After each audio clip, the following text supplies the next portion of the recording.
Welcome, new listeners and returning listeners, to today's episode of the Black Business Roundtable. I am your host, Doug Blacksher, broadcasting to you live from the city of Oakland, California, where diversity is our name, our middle name. Every 4 p.m. Pacific Coast time and every 7 p.m. East Coast time, every Thursday, sending love and hugs to our very own Dr. Ashley Coleman, Doctor of Psychology. And as soon as time permits, we hope to see her back in the studio. We have a great guest today. I mean, this man has come on to the show and has lit it up, and we are honored to have him back on the show, the Honorable Elihu Harris, 46th Mayor of Oakland, California. And let me tell you something, he was a man who served. A lot of these politicians now, they getting paid, while the city of Oakland, County of Alameda, state of California, and the United States, people are getting paid, their constituents. Celebrating this month, courtesy of National Day Calendar. National Day Calendar. This is amazing, and you ought to look into it and follow it a little bit. National Women's History Month, National Single Parents Day, Week of Solidarity with the people's struggle against racism and racial discrimination. And it's shameful that it's still, racism is a huge problem here today, and not only in Oakland, Alameda County, state of California, but all across the United States. And let me tell you something, some of these companies perpetuate DEI, diversity, equity, and inclusion, and that is the least thing that they're doing in these businesses. And we're going to start pointing them out more as we carry on into the year, to the election year, especially companies like Amazon, where we had a guest on last year who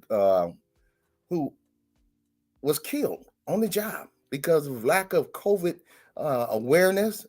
So we are deeply concerned about racism in this country, and we hope that our country, our cities, our counties, our states start to fiercely look at what's going on out here. Hashtag National Women's Story Month, hashtag National Women's History Month, hashtag National Single Parents Day, hashtag, and the website is as listed below. A calendar note from Equal Justice Initiative, EJI. On March 21st, 1981, a 19-year-old Black man named Michael Donald. Now, we're not going to talk about that story because it's so brutal, it's so heinous, but we hope that you look it up on EJI, Equal Justice Initiative.org, EJI.org. Learn more about our history of racial injustice on EJI.org.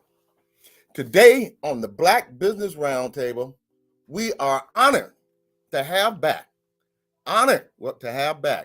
Mr. Elihu Harris, Esquire, is in the house. Woo! He is in the house again, and let me tell you, every time he comes on, he lights it up. So we're going to welcome back Mr. Honorable Elihu Harris, Esquire, who was the 46th mayor in Oakland, California.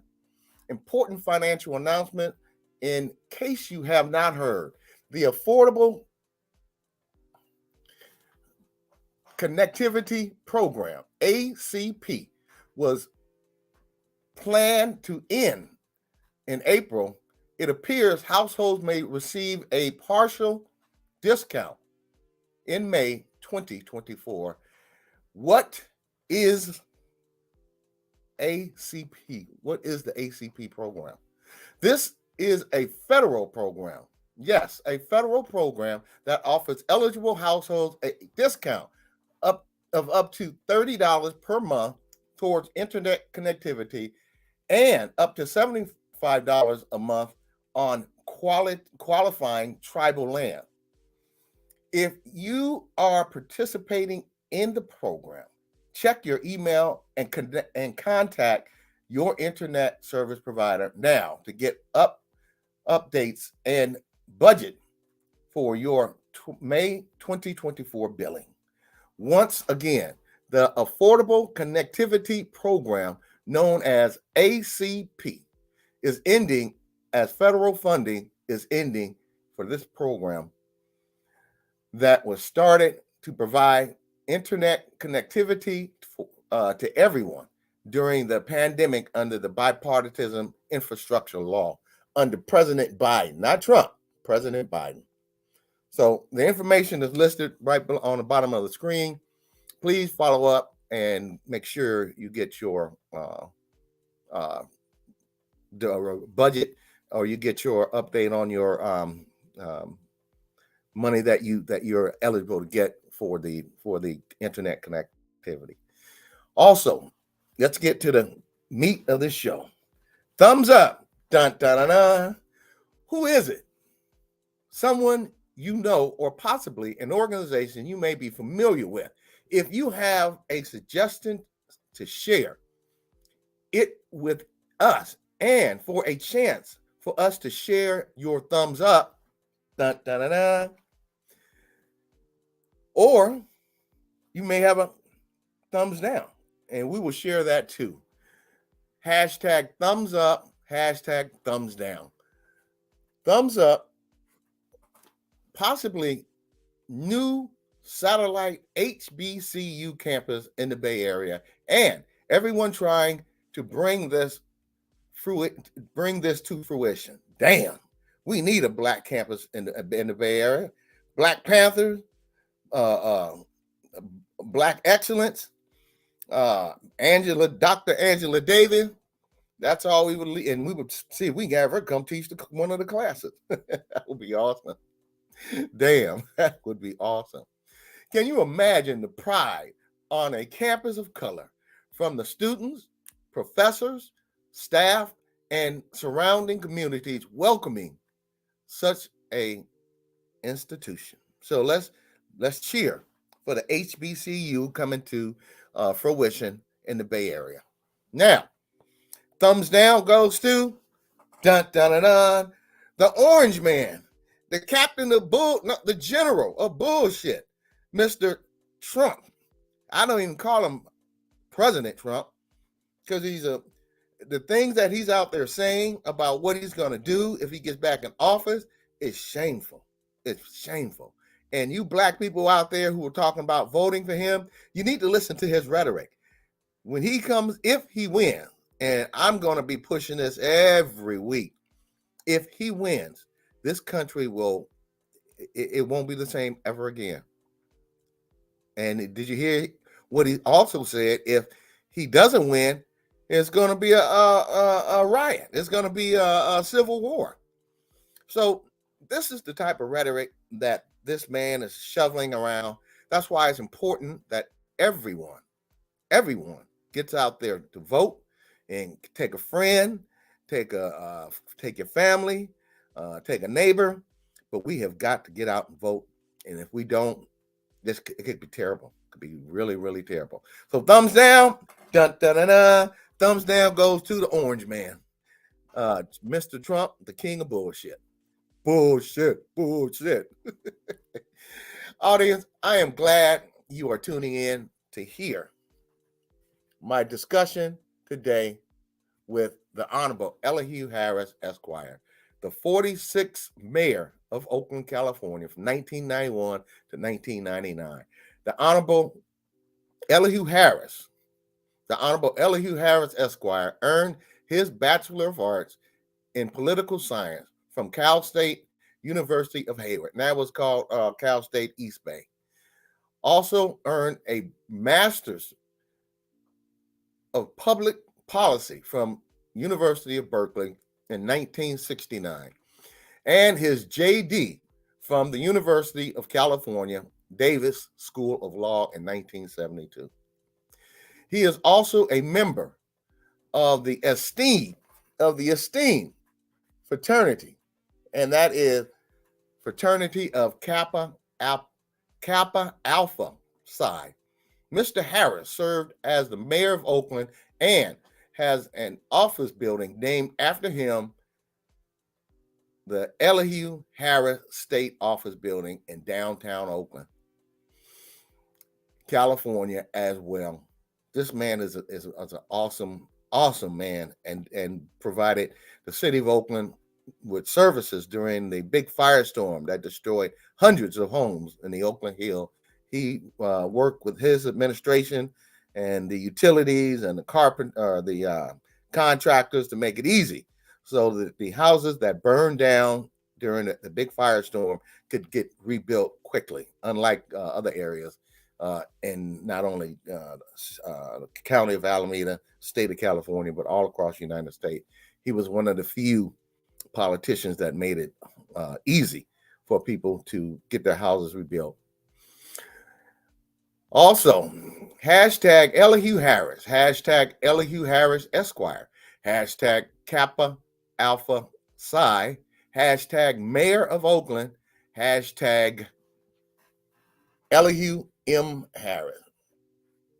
So while we wait for our guests to get here, I want to talk about some of the things that are happening here in Oakland, in the county, in the state, and all across the nation. We have, how can I say it? We have politicians that are not serving their constituents. We have politicians who have many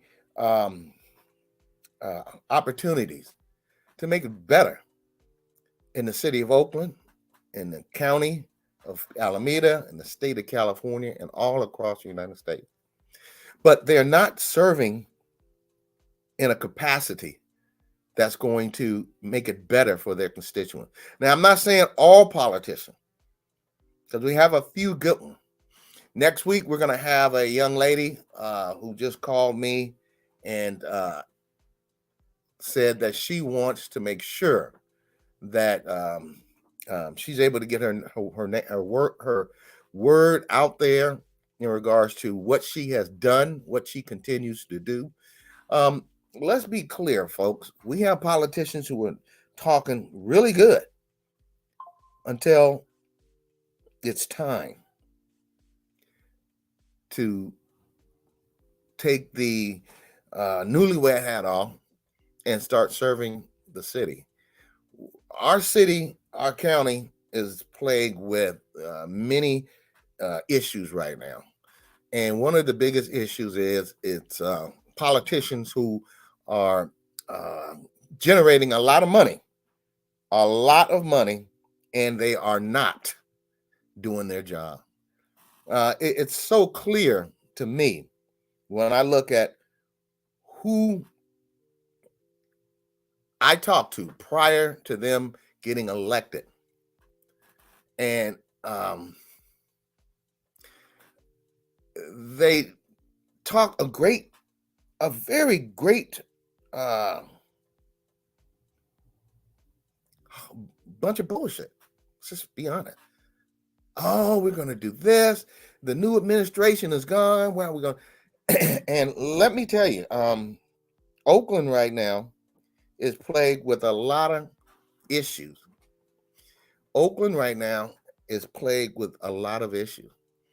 And we have, I just read and saw in the newspaper that the police department, sheriff, CHP, and some other organizations are finally uniting to address the crime on the Hagenberg corridor, which is devastated the local economy.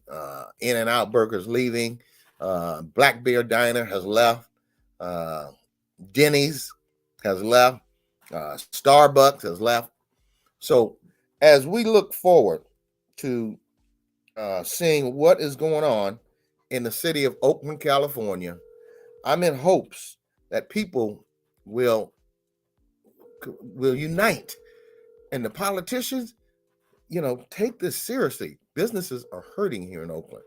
Um, we just had the vice mayor on last week, who was talking about some of the great things that the mayor's doing, or not the vice mayor, excuse me, the deputy mayor. So we're in hopes that she continues to work with the politicians in this area, in districts 1 through 7. And we hope that the mayor's office will understand the depth and the lack of what's the best word to say it? What appears to be the lack of concern for the citizens in Oakland, the lack of concern for the businesses here in Oakland. They did a study recently on homelessness, and the study said that homelessness in Oakland not Oakland, but in California, we're 7% of the total population, but are 4 times homeless population than any other group of people. So when people talk about there's no racism, when people talk about excluding the diversity, equity, and inclusion, DEI, and you can also look that up on my Facebook LinkedIn page. It's a group of civil rights lawyers who are looking to address what the seriousness that companies have appeared to demonstrate that they got these departments, but they're not doing anything to address the homelessness. And if we were to look at the opportunity that Black people, what Black people bring to the table, the 400 plus years of slavery that we have been inundated with, I think it would behoove me, it would behoove everybody to look at reparations.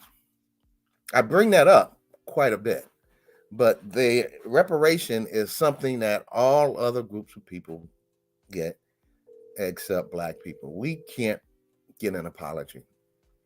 One thing I could say, in San Francisco, they have just issued some kind of apology for the Black people in that city.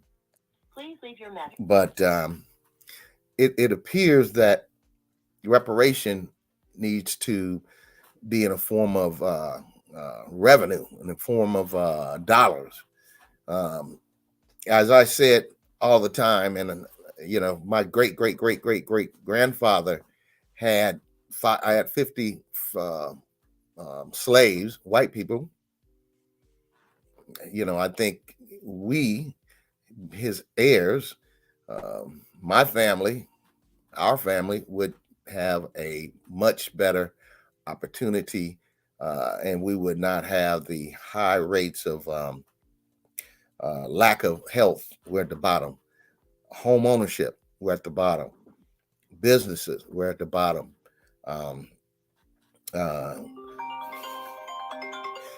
This is Mr. Elihu. Hello. Yes, sir. We waiting for you to come on to the show. Oh, I didn't know that. You sent email? Yeah. Check your email. All you have to do is click on the button. When is it? 1:44. Oh, I didn't see it. Hey, all right, let me go look for it. Look out there and send me the email from Doug Blacksher. No, it will be from. I'll get on. It will be. Let me look for it. Let me see how it takes. I got it. You got it? Okay, just click on and everybody's waiting to see you. Okay, thank you, sir. Audience, while we wait for Mr. Harris to Come on to the.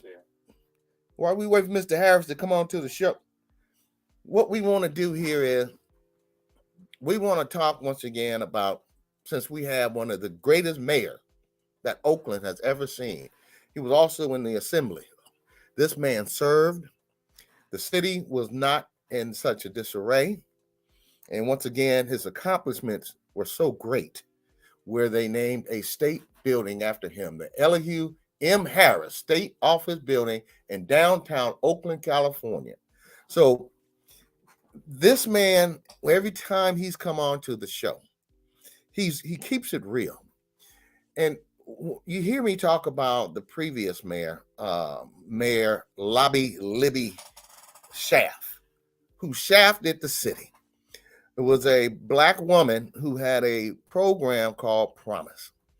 And what this program did, it was a promise to send kids to college if they graduated from high school. Mayor Libby Schaaf turned the program into the Oakland Promise. Got tens of millions of dollars from companies like Clorox, Salesforce. And let me be clear here.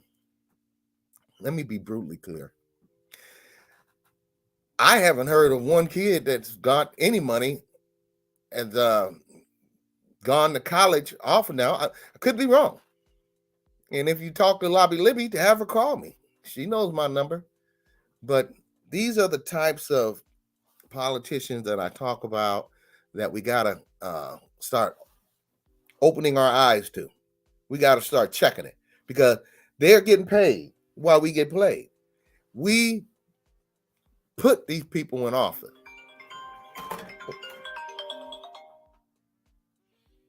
Hello? You better send it again. I didn't get it. Okay, I'm gonna send it to you right now. All you got to do is click on. While we get Mr. Elihu set up. Okay, forward.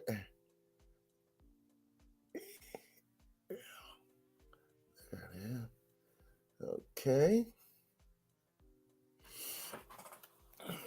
While we get Mr. Harris set up here, but I still want to get back to Mayor Libby.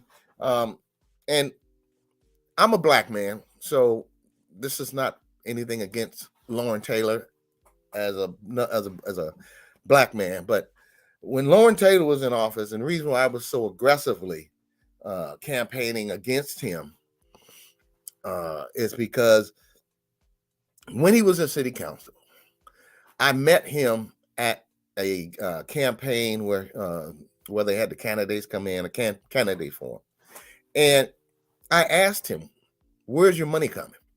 And he said, "Oh, the grassroots." I said, "No. Where's the bulk part of your money coming from?" "Oh, Mayor Libby." I said, "Really? So then that means you're going to be loyal to Libby." And his response to that was, "No, I'm my own man." And I checked the records. His voting was 90% aligned with Libby. So if you were going to just vote like Libby, why didn't you just be honest at the beginning? And then I would have made sure I was campaigning against you. So when he ran for mayor, one of the things that I made sure of, and I was definitely diligent, is that I made sure that everyone knew who he was.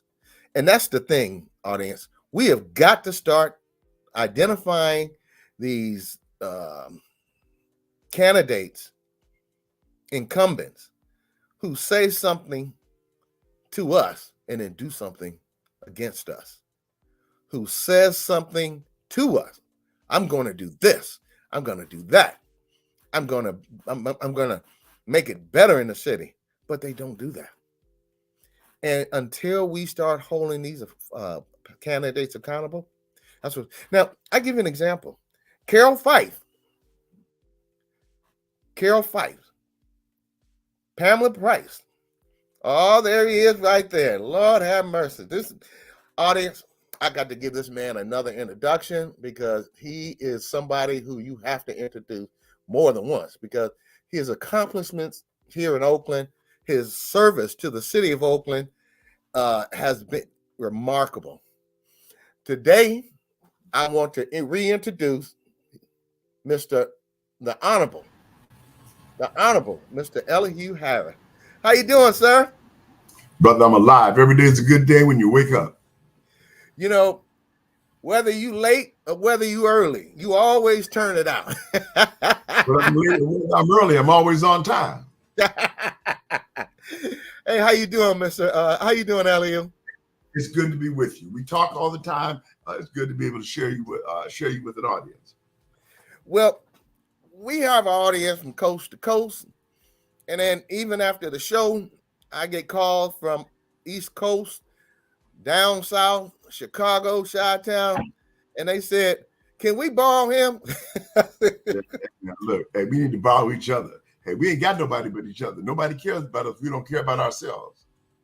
Well, audience, this is the man who, and I mentioned this earlier, when Oakland Hills burned down, hundreds of houses were destroyed.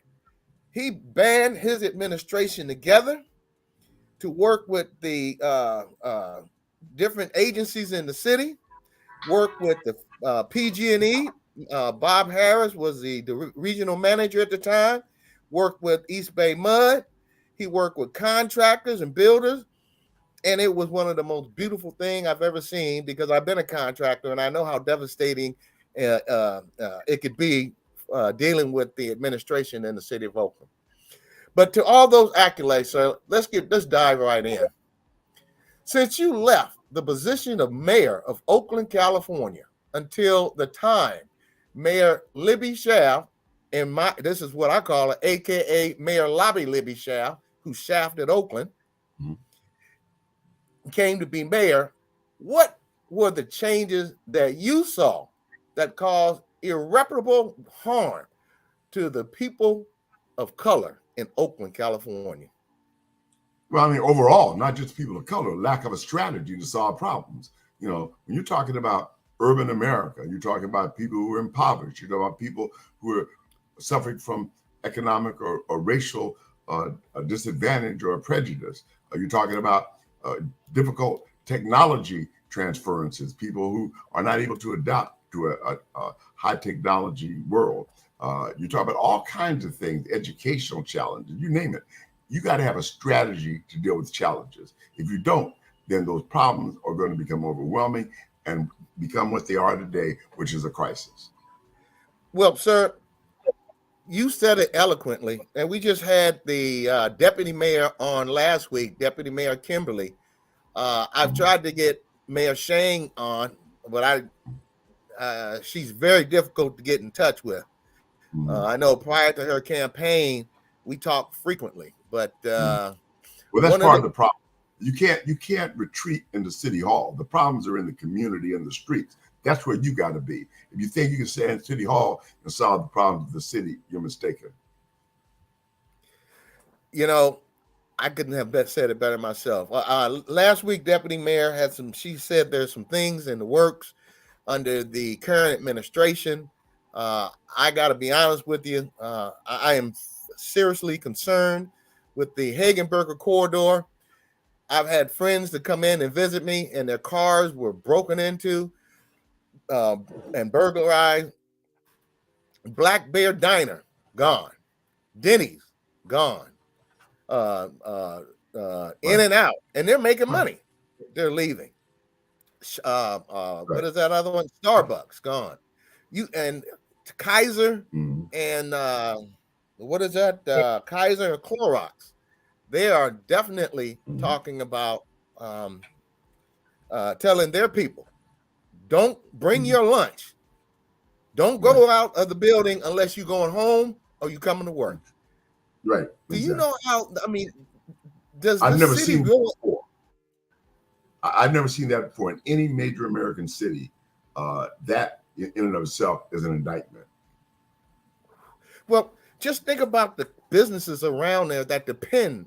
And Kaiser has thousands of employees. Clorox have, I believe, hundreds. Look at all the money that those small businesses are going to lose. When you were mayor, this was a thriving city. This was a city I was really proud of. I mean, your accessibility was wonderful. And it's like it's like the plane was just going up, and then when you left, it just did like that, and then it started going down, and this is where we are today. Well, to be fair, Jerry Brown brought in urban dwellers into the downtown area, but what he didn't focus on was the services required to maintain a quality of life downtown. That means police services, social services. You can't be overwhelmed by the homeless, even though they have to have a place to stay. You can't have your downtown become the city's homeless center or transfer all to the Hagenberger corridor and think that you solved the problem. Well, see, maybe you need to start up a mayor training school, because everything you said is right on point. And Well, if you, I haven't talked to the mayor since she's been inaugurated into office. I called her the Friday after the election to offer my congratulations and support. I've not heard from her as we speak. well, I think I've heard from her twice since she's been elected. She did invite me to the Black Joy Parade. Last year, she made me Black Man of the Month, Negro of the Month in Oakland. But you're right. She's got to get out in the community. You know, these pop-up picture poster things that she does, they're fine and dandy. But I'm from Deep East Oakland, and I have friends West Oakland. They are and these are people who I got to change their mind, who was going to vote for Lauren and vote for other people on the ballots, but they told me don't even mention her name. And I'm just, if you're watching out there. Yeah, I think she's a nice person, and I think that she means well. I think that when she says that the problems are not her fault, that's probably true, but they are her problem. And that's the reality that comes with the office. When I left the legislature and ran for mayor, it was a very difficult transition. It's a lot different being in Sacramento, where you can blame everything on the governor, than being mayor, where people are bringing everything on you. But hey, that's the job she ran for, comes with the territory. Well, I'm gonna give a shout out to, I see Anthony Harris. That's my cousin out there. I know your cousin. Huh? And I know your cousin. Oh yeah. Oh, you know my whole family. That's true too. That's true too. I just want to acknowledge Anthony. That's all. All right. Next question, sir. What are your thoughts? And your thoughts as a outstanding mayor who ran this city like a tight ship. What are your thoughts on pulling the community back together, where citizens cared about their neighborhood instead of fearing their neighbor? Thank you, sir. Well, first of all, it's a difficult job. Anyone who says anybody can do it does not have a sense of reality. And some of it is learning on the job. There are some of these problems that you cannot anticipate, even though she was on the city council for 4 years. When you have to take them on yourself, one, you got to have competent people around you on the mayor's staff, as well as the administrative staff in the city. They have to be committed to problem solving. They have to be strategic, and they got to be inclusive.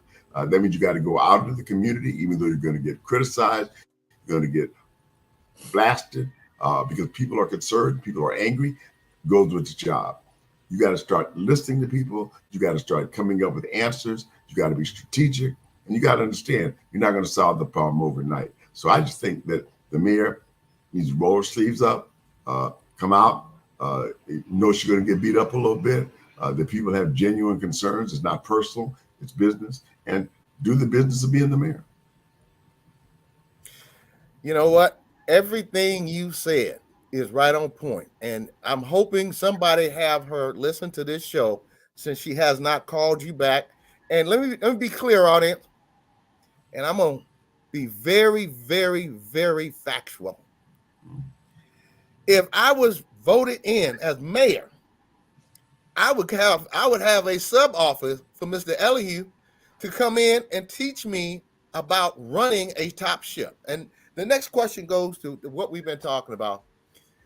What are your excuse me, your thoughts on rampant crime in Oakland causing businesses to close, as we just said, such as Denny, In-N-Out Burger, crime along the airport corridor of Hagenberger Road, businesses such as Kaiser, which we just mentioned, PG&E, they're robbing them as they go to work. PG&E advising employees to stay in their building instead of venturing out during their lunch or break times due to crime and hiring security for their employees. I mean, that's ridiculous. Hiring security for their employees. And this is also negatively impacting neighboring cities. Now, I say all that's a long question, but I what would got it. you do? Okay, thank you, sir.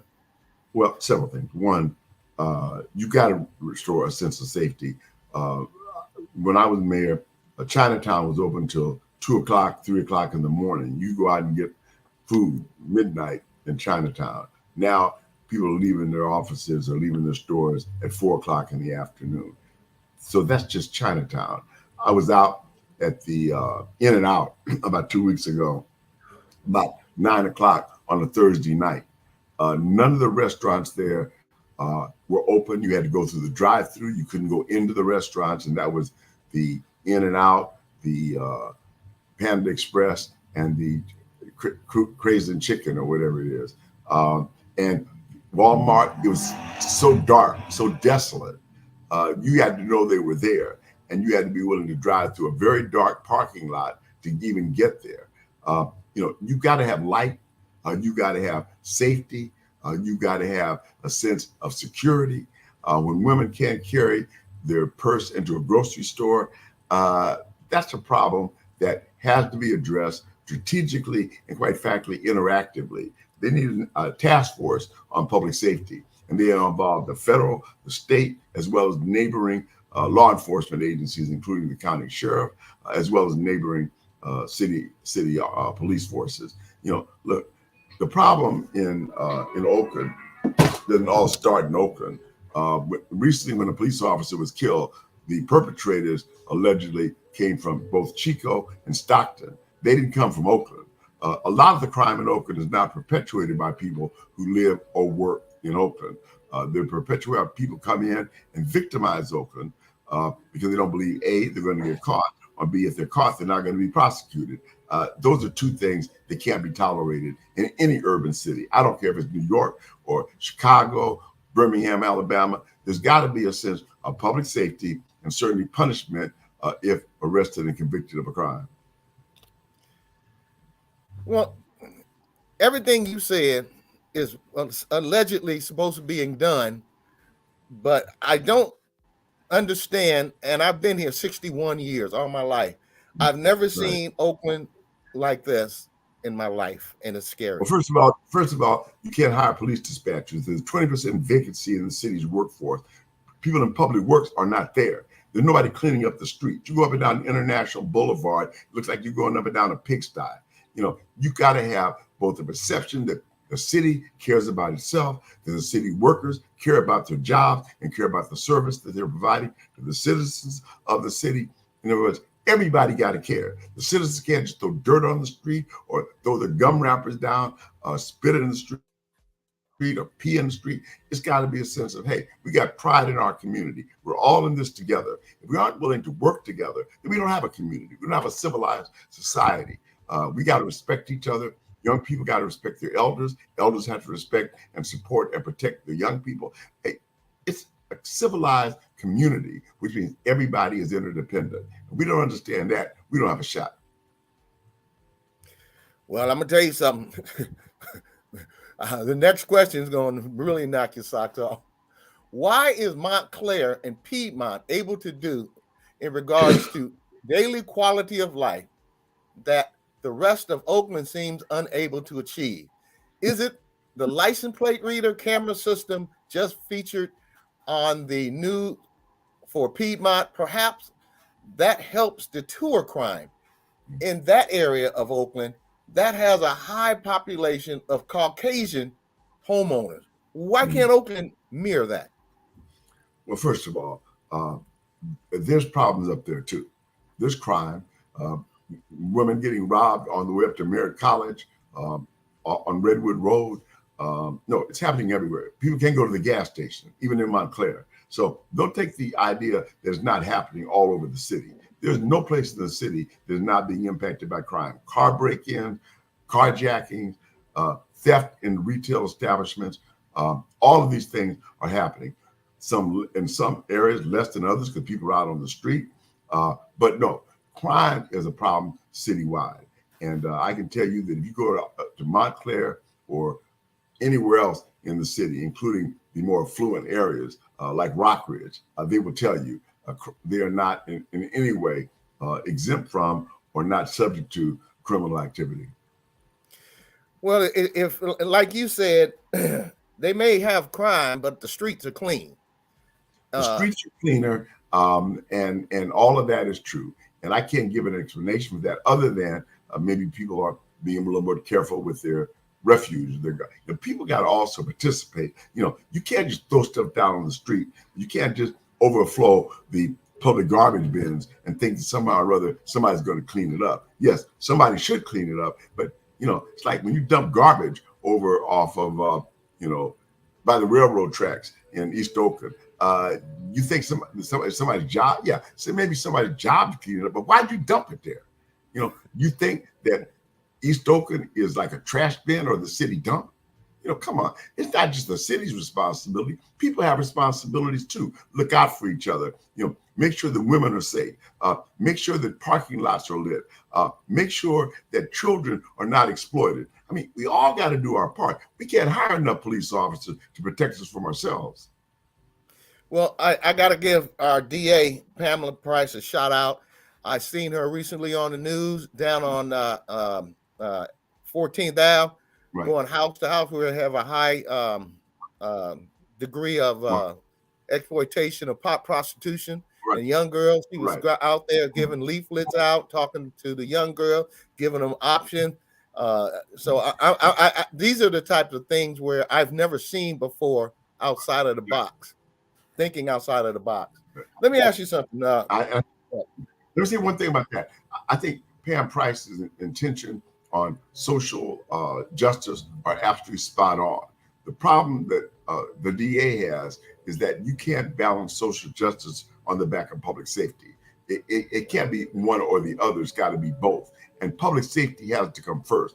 People cannot understand why you're more concerned about those who are perpetuating crime, predators, and those who are being victims of crime. So I think it's perception. I don't think it's that she doesn't care. I don't think it's that she's not out there. But certainly, you got to make sure that when people are predators, they got to be much more a focus of your attention than victims.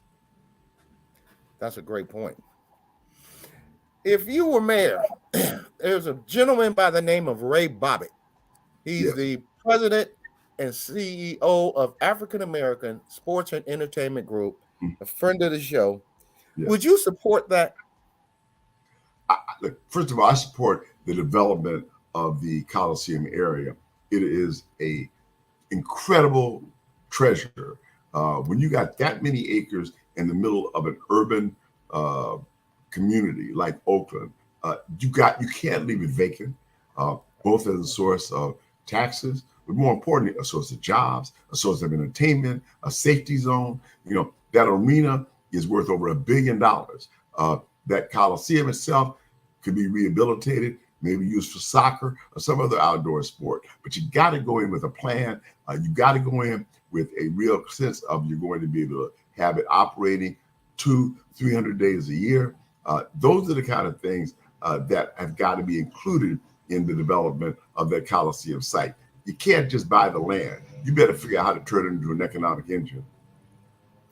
Well, I've seen the plan. I've met with him several times, and I can honestly tell you this: he is down here at my old Ayamata High School, Castlemont High School, and one of the things he's getting the kids to help with the design build of that Coliseum, and the Oakland Coliseum's ranked 4th or 5th in the nation for location.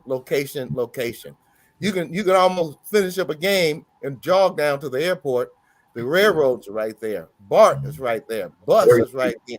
And the freeway is everything. Right. I mean, there's no question about Ray Bobbitt's commitment to doing something at the site. I'm just saying that's the challenge. If it was that easy, everybody would be doing it. I'm not saying he won't meet the challenge, because I believe that he will. But that is not as easy as just throwing up a sign and say, y'all come. Right. Well, I know he has Robert Bob working on his team. I know a lot of people on the team. Again, I'm not betting against him. I'm just saying it's a challenge. Yeah. Well, anything I can do to help him, I've already told. I want to make sure it will be the first time in history that a Black person would own an NFL team or WNBA team. And I'm all for Black economics.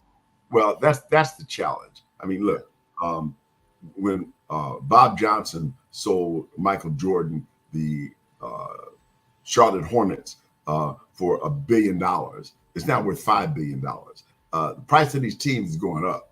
It's not a declining resource. The ability for any of those teams, including a WNBA team, is very, very difficult. When the Warriors bought the WNBA team and moved them to the Chase Center, I think that was a detriment to the Oakland's prospect for a WNBA team. But it doesn't mean that they won't have one, but it doesn't mean the challenge has gotten harder, not easier. Well, thank you for your great insight, sir. A couple more questions before we call it a day. Current city council, mayor, and all the infighting, and how can relationships be repaired? Because I believe with all the in-house fighting, nothing's being, well, you can see nothing's getting done. If you were, or when you were mayor, how did you get the coalition together? Because if, there's always going to be clashes in the politics, but Oakland is like a UFC now, MMA, everybody's body slamming people and getting them in chokehold. How would you, under the current chaos down in the administration, what would you do to resolve that, or at least address it? I hate to quote George Bush. I would look for a coalition of the willing. I mean, you got to go out and get people who, if people are against you, nothing's going to change their mind. That's a wasted effort. But there are people who are willing to say, yeah, I got questions, but hey, I'm willing to listen. You go out and talk to them. You got to get people to sense, you're willing to listen. You can't be intimidated by the criticism, by the fact that some people don't like you, don't believe in you. If you're not willing to go out to try to change minds after the election, I don't know why you thought you could change them before the election. And the last, but the most powerful question. You have always been a powerful leader here in Oakland, whether you were in office or whether you're not. What are you working on behind the scenes in Oakland right now, if you can share that with us before we close this out? Clearly, I'm working on housing. We got to get the unsheltered off of the street into transitional housing, into affordable housing, into permanent housing, because you can't have a community that has 3,000-4,000 people, including many young people, many elderly people, many families out on the street. It is indicative of any community that they have basic services, housing, food. No one should be abandoned. We're not talking about garbage. We're talking about human beings. Some of them have mental issues. Some are drug addicted. Some are just simply without skills. Whatever the problem is, we have to deal with it as a community. Be inclusive. Look to the county. Look to the state and federal government to bring resources. Look to the private sector. Hey, if we can't be about everyone who lives or works in our city, even those who may be undocumented, it's our problem. Whether we wanted to, whether we brought it on ourselves, is irrelevant. We got to deal with it. And we got to deal with it in a humane way. We have to deal with it in an expeditious way. And we have to deal with it as a community. It's no one person's problem. It's all of our responsibility. It has been worth every second of my time talking to you. Your insight on politics, You and a couple other people are the reason why I got into politics, and I work behind the scene. But I want to thank you, Elihu, for coming on today. Audience, this man led Oakland through one of the toughest times in the history of Oakland, and we need your advice. And if I get a chance to talk to some of the people downtown Oakland, including the mayor, I'm going to ask them to reach out to you because we need help. To that end, sir. Hey, I got it, but you know what? Hey, start knocking on doors. Start talking to the people in the community. They're the ones who have to be convinced. Like I said, you got to form a coalition of the willing, and it starts neighbor to neighbor, door to door.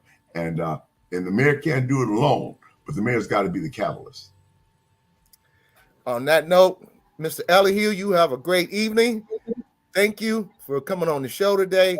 And I'm going to encourage our politicians to pull this show up and listen to somebody who has a successful track record in the city of Oakland. Because right now, to me, it feels like the Titanic at times here in Oakland. So thank you, sir. You have a great evening. Listen, thanks to everybody, including your audience. Hey, communication is the beginning of understanding, and I appreciate those who are listening, those who will share their perspective, whether on chat or directly with you. Because hey, if we communicate, hey, we got a chance. We can't do it in isolation. And tell your daughter who's been peeking, or your granddaughter who's been peeking behind the door, tell her I say hi. That's my niece, and okay. Hey, she's technologically capable. I am in need of help. And she helped me get on the air, and I appreciate that. And she's a college student, and she's a brilliant mind. And so I'm very comfortable that the next generation is going to be better than the last. All right. On that note, you have a great evening, sir. All right, Dr. Blacksher, thank you, brother. Audience, as you heard from Mr. Elihu today, we are so proud to have him on the show to give his expertise, his wisdom, his knowledge, in addressing the problems here in Oakland County of Alameda and the state of California. His perspective is like none other because he has the experience. He has led this city. He has been to the assembly. He's an intelligent Black man with a law degree. He's a Kappa Alpha Psi, and he is my hero. Thank you, Mr. Elihu Harris. Thank you to Mr. Donnie Glover for the honor of the Black Business Roundtable being a part of your growing network dedicated to bringing the real, and once again, it's the real unfiltered news in Black America before the fake news in Black America. Hashtag BlackUSA.news, hashtag Donnie Glover. And it's been an honor, Donnie Glover. We're going to hopefully make you proud this year on the West Coast as representing BlackUSA.news, Donnie Glover. Continue sharing hashtag Stand with Carlton of Raleigh, NC 2022. That's where a Black man is in jail for life for defending his business. And we hope that we continue to bombard Raleigh, North Carolina, in regards to Carlton Harris. So let's not forget about the brother. He's a hell of a young man. And hashtag Justice for Enzo, a husky in Lodi, California, that was tased by the police and the animal control and drugged down the street in front of the neighbors and community. Ought to be shaming yourself. We need to continue to boycott them. If you want to be in the know and reach our audience, then join our BBRT advertising family, or to be a possible guest on the show. Reach us via our email, bbrt2021@hotmail.com. Include your company name, website, company phone number, company phone number and social media page info to our email address, and that's bbrt2021@hotmail.com for vetting consideration. Audience, help us grow by sharing our podcast and following us on social media, LinkedIn, Instagram, Facebook, and YouTube. Also, I just want to say this.